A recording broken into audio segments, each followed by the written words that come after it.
Of course, when I first went to Tanganyika, Tanzania, those were the days when Europeans always had domestic servants. And I didn't really like this idea of having a domestic servant, but I rapidly realized that unless I wanted to spend all my time looking for fetching water and looking for firewood and all that would be all I would do. So when I was living in the district capital, he was recommended. And so he wasn't from that part, he was from the center of Mafia.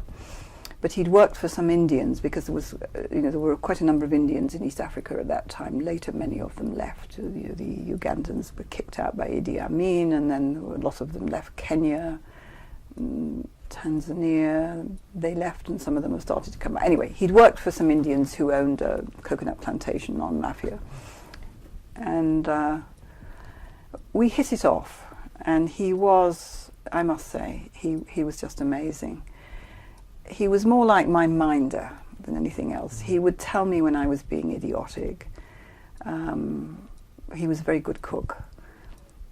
He was just very nice to have around. And after a while, he brought his wife, and she was a marvelous woman. And she also knew a lot about initiation rituals. So all the work I did on initiation rituals was with her help. And they'd never been able to have children together, but they had a little girl who was the daughter of some relative or other, I can't quite remember, called Sabira, who also stayed with us, and I was very fond of her. So he was just brilliant, and he was actually the one who introduced me to the man who is the subject of African Voices, because they'd been, I think they'd been on a dhow together. You know, very often youngsters would travel, do a lot of travelling in their youth. They'd go to Zanzibar to pick cloves in the season when cloves were ripe. They'd get work on dhows. You know, it was their kind of time for seeing the world and, going up and down the coast, going to Dar, Mombasa, Zanzibar, these areas. So they'd been on a dhow together, and so when we got to Kanga, he suddenly realized that this guy who he already knew lived there.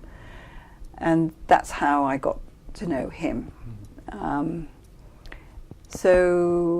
So yes, Salam was, just enormously helpful. I mean, he wasn't really a research assistant. I didn't need an interpreter because my Swahili was always was quite good by the time I got there, and it developed pretty rapidly.